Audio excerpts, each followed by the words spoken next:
Hi, hello everyone, welcome to Biosimplified. Let's discuss the prokaryotic cell in one shot. Imagine guys, you are in the NEET examination hall and you confidently answer a question about the bacteria, but later you realize that you confuse the capsule with the cell wall or pili with the flagella. Just one small mistake and 4 marks are gone. Now here is the good news. In the next 25 minutes, we are going to explore the entire prokaryotic cell from the outside to the inside. By the end of this video, you will not only understand every structure but also remember it for your exams. So grab your notebook and let's shrink ourselves down to the size of the bacterium. Introduction.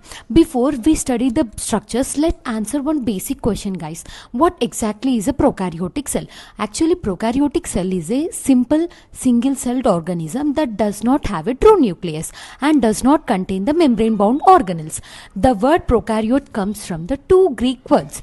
Pro means before, karyon means nucleus. So, prokaryote literally means that before the nucleus, indicating that these cells have evolved from the true nuclei has appeared. Like example, you can include bacteria and the cyanobacteria. Although these organisms are the microscopic, they are amongst the most successful life forms on the earth.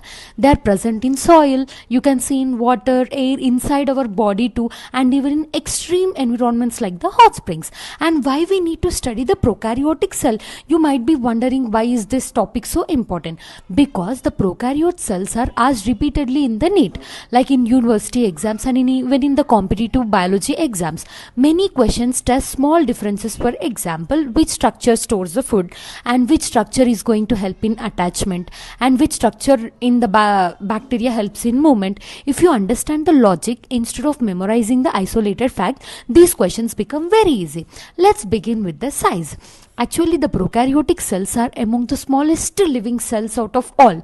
Most bacteria measure around 0.5 to 5 micrometers in size. To understand how tiny that is, imagine placing hundreds of bacterial cells across the width of a single human hair. That's how incredibly small they are.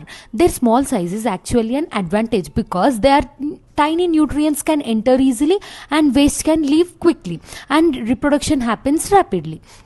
A high surface area compared with the volume allows the efficient exchange with the environment. Remember this point guys, it is frequently asked in the exams. Okay, next is the shapes of the bacteria. Even though the bacteria are small, but they are not all shaped the same. Bacteria have the different shapes. Let's learn the four most shapes. First one is a coccus. Actually, the coccus bacteria are spherical or round in shape. Next is a bacillus. Bacillus bacteria are rod-shaped one. Third is a spirillum. The spirillum bacteria have a spiral shape. And fourth is a vibrio. Vibrio bacteria looks like a comma shape. So whenever you hear coccus, think about round. Bacillus means think rod. Spirillum, think spiral, and vibrio, think comma. These names appear frequently in the multiple choice questions. Now let's move to the outermost covering of the bacterial cell. The first structure we encounter is called the glycocalyx. This glycocalyx word literally means the sugar coat. As the name suggests, it is an outer covering which is made mainly of the polysaccharides, although proteins may also be present in some bacteria. But here is an important point guys. Actually, the glycocalyx is not the cell wall. It lies outside the cell wall. There are two types of the glycocalyx in the two major forms. First form is a capsule. Whenever the glycocalyx is in thick form and well organized way and firmly attached to the cell wall, then we call it as a capsule.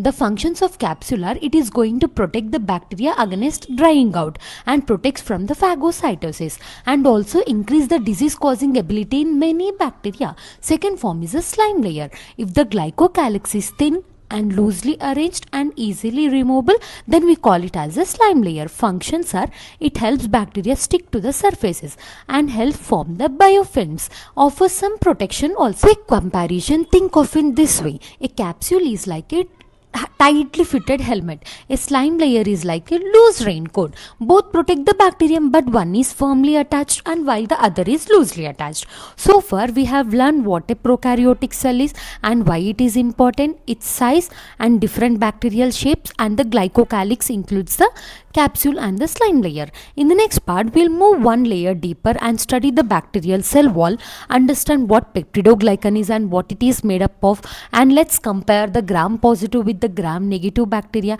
and then explore the plasma membrane.